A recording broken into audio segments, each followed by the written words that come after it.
This is a battle in patch 2 of Attila between me and Blademaster. I am commanding the Huns, he is commanding the Sassanids.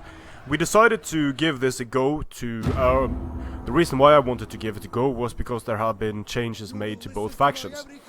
So, the armies. I have 3 step-mounted bows. These guys now have Parthian shots, which makes them much more useful. I have 4 step bows, still weak, but they can support in a cavalry fight. I have 6 step lancers, not much to say about them, very fragile, very cheap shock cavalry.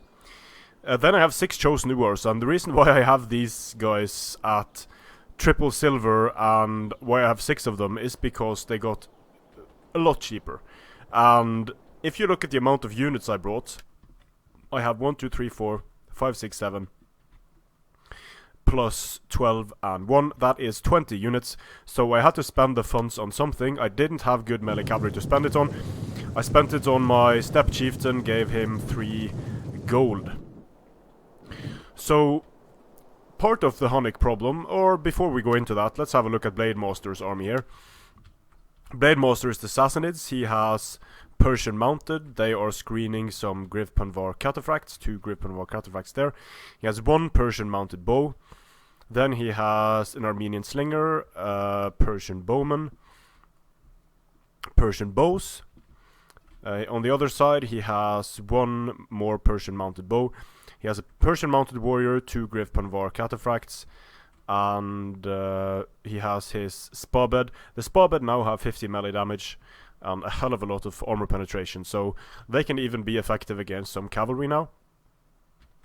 Some immortals, Sogdian warriors, Persian brigades, the Persian brigades screening the Sogdians.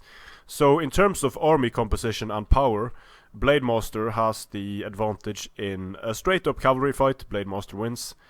In a skirmish engagement, Blademaster wins. In the only way I win is by killing Blademaster's infantry with my infantry, and then killing Blademaster's cavalry with my cavalry. So it's quite the tall order, especially considering I haven't played. The last time I played Blademaster as well. So I played a total of 3 or 4 games in Attila in patch 1 since the Beta Flash tournament, which I don't remember when it was, but it was weeks ago. So very rusty here, mainly looking to see what these new abilities can do. So I figure 3 against 1 on his Persian mounted bows. That should be an easy time here for my step mounted bows. But then I think, maybe I should move around with some of them, because I don't need to stand here and just take the fire from all of these units. So very nice to be able to move around like this and pour the fire into the unit. So the Persian mounted bows, they take a beating. Now I'm not being particularly smart here, because the Persian mounted bows, they don't have Parthian. So if I kept moving here, since Blademaster isn't microing, I could have avoided getting shot at all. So I really should have done that. But I thought they had Parthian. At this point I didn't know they didn't. So here we have our Minion Slingers with their 175 range, able to outrange and do damage to my step lancers, and you should see those step lancers start to drop very quickly. Over here, the step mounted bows, I don't have skirmish mode on, so they get hit here by the Persian mounted warriors, which of course is bad. Able to pour some fire into Blademaster's cataphracts over here. Blademaster can comfortably stay at range and spend all of the ammo on his Armenian slingers here. I am not paying attention here, and so I am basically losing this step lancer.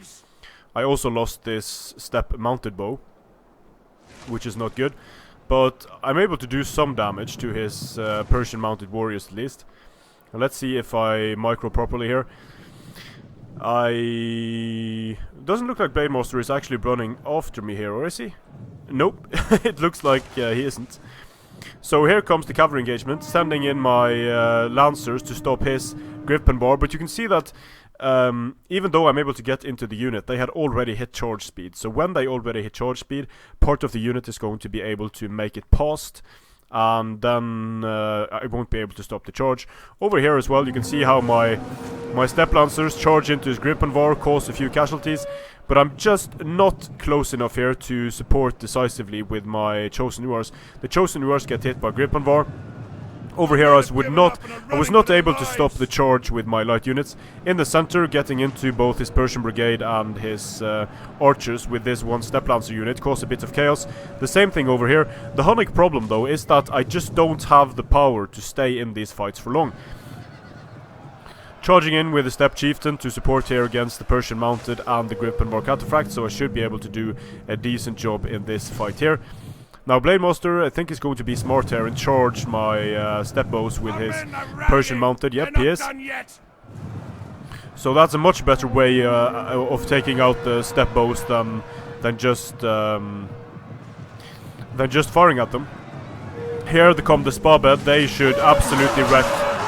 They should absolutely wreck, and indeed they do. Over here I managed to get my Chosen Uars charged, or get them in, I don't remember. But you can see they start to take down the Gripenvar. The problem is that they take so long to die, while my units really don't. So cavalry advantages win fights, and part of the Hunnic problem is that I could have brought the melee cavalry that has... a 30 bonus against large, for sure. Firing at the spa bed here of the Sassanids. Very strong unit. Just mopping up my skirmishers here. And but in the fight here, my Steppe Chieftain is starting to get some kills on the Gripenvar Cataphracts. I just need to make sure that these immortals are not able to wreck my general. Because the general of Blademaster is starting to take damage from pulling out like this. Charging in and pulling out is a good idea, but he's doing it a bit late, so he is losing men. We are losing our advantage. Also firing into the blob here, which makes sense considering that I have my general there. The Persian mounted bows will get wrecked now, since they are moving when they are caught inside of a formation. But my Steppe Chieftain is fighting up against the Immortals here, and the Immortals, of course, 30 bonus against cavalry, not good. Charging into the Persian bows here, but since they start pulling back, I don't really get a great decisive charge. With this unit though, I really should have just charged these spaghetti lines, because I would have been able to wreck these Persian brigades, and this is when the battle starts hanging in the balance. You can see that Blademaster has a massive advantage here. I have 300 men remaining, he has 1,000, but his general dies. I have a lot of fair units, and I have a lot of units with insane morale, so if the general is dead. So at this point I was like, okay, he has no cavalry left.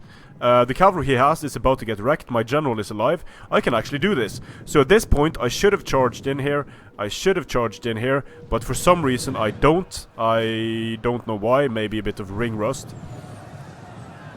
The Persian mounted charge in, then they continue into the steppos. They lose quite a few men for it. The Uars are holding out and getting some nice kills here. The whole unit has been destroyed. So yeah, huge mistake here in not charging down these units. Huge mistake here in not charging down the Sogdian as well, just when the general had died. Able to get into his Persian mounted here with my Steppe Chieftain. But the Steppe Chieftain is exhausted, and he is guaranteed to be dead very soon. And I have no idea why I didn't charge these units with this unit, because now I'm just going to be chain routing due to balance of power being too much against me here. So good game to Blademaster. At this point I raged, not at Blademaster, but at my army chain routed. I can't remember that having happened when I have this many units left and the general still being alive. But I mean, Blademaster has, what, 800 men almost. I have around 100, so I would have lost this anyway, but I just would have liked to keep fighting and not just have my army run away and lose control of it, because that's frustrating. So, looking at the kills here, main things are that you can see the kills on Blademaster's cavalry here, very nice. Nice kills on their Minion Slingers. My UR warriors chosen URs don't do great because I couldn't stop them getting charged. I basically only have 2 step lancers that do a decent job. I could have done a much better job with my step mounted bows, but skirmish cavalry micro is definitely lacking for me at the moment, because I haven't been using them for a long time. And the same, I mean, stopping units like these Gripenvar with step lancers is only going to happen for a very short amount of time, and then after that, well, it's going to be a matter of piling in the units. Now, let's see here. If I look at the Huns in retrospect, this battle was played 2 days ago, I think. So, in retrospect, I would still bring the Steppe Chieftain. He is very cheap and quite sturdy. Decent for the price. The Steppe Warlord is also a good unit. Maybe I really should have brought the Steppe Warlord instead of bringing the Steppe Chieftain when I think about it. He has a few nice abilities that makes him worth bringing. And in terms of cavalry though, I am a bit conflicted. Now, previously I would just bring the Steppe Lancers and don't think too much about it, because when you're up against heavy units, the light shock cavalry is going to get wrecked, but you have a bit of time to get in your infantry. So what I like about them is their high speed. Now, what could be a possibility would be to bring some Steppe Cataphracts, just for a bit more ability to the ability to hold out for a bit longer. And what I could have done as well, I would still bring the step mounted bows in just to see how they could work, maybe just 2. And then we have several units of the Huns that have a bonus of 30 versus cavalry. So like these noble Akatsiri, but they are so expensive. They're so insanely expensive for what they can do. Their low health means that they die to missiles very easily. So something like, let's see here, something like Steppe Raiders, or even Steppe Mounted Brigands, for being so cheap, could be a better alternative than what I brought. And also, for infantry, maybe just bringing UR warriors. Just UR warriors. And then a few step shield archers, or I mean step bows. Give the general some upgrades. Give the melee cavalry a few upgrades to make them stay in the fight for a bit longer, and hopefully do a bit more killing. But this highlights sort of the Hunnic problem. None of these units are really going to be winning any fights alone. So the cavalry needs help from the infantry needs help from the cavalry. But then you are stuck with very predictable armies. And if you count them here, I have 1, 2, 3, 4, 5, 6, 7, 8, 9, 10, 11 fairly weak cavalry units. And even against the Sassanids, here we have the Spabed, and let's see here. Yeah, the Persian mounted warriors are medium, so that helps them a bit. I believe there were 2, and then there were 1, 2, 3, 4 Gripenvar Cataphracts. So yeah, the Gripenvar Cataphracts, heavy shock cavalry, they will smash anything the Huns put in front of them on the charge. If I'm able to catch them out of position with the step mounted brigands, for example, then it can start to become manageable. But still, compare the stats here. On the Steppe Cataphract. So the Steppe Cataphracts, 25 armor, 212 health. They cost 500. So the Gripenvar Cataphracts are at 625. They have 242 health and 50 armor. They are heavy, whereas these guys are only medium. So the Huns don't have any good heavy cavalry units, which is a huge problem for them. And in my opinion, the Huns, both the Sassanids and the Huns need a significant amount of help. There have been some nice changes to the Sassanids, but they are severely lacking in the skirmish department. So for the Huns to have a chance in the cavalry fights now, what they need to do is they need to bring, in my opinion, step-mounted bows, or yeah, basically bring step-mounted bows, and hope there are no 200 range archers on the field that just wreck them, which there of course won't be for the Sassanid Empire. But I think also the Hunnic infantry spam that you've seen quite a lot of. So that would be bringing something like the Steppe Warlord, and then bringing 6 who are warriors, bringing, let's see, Bosforan infantry, for example, or you can bring Bosforan warriors as well. They are nice and sturdy. Let's say if I bring 6 Bosforan warriors, and then the rest of the funds are going to be made up of a few cavalry units.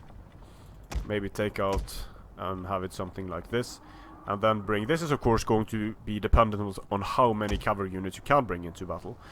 But let's say that I decide to bring something like this.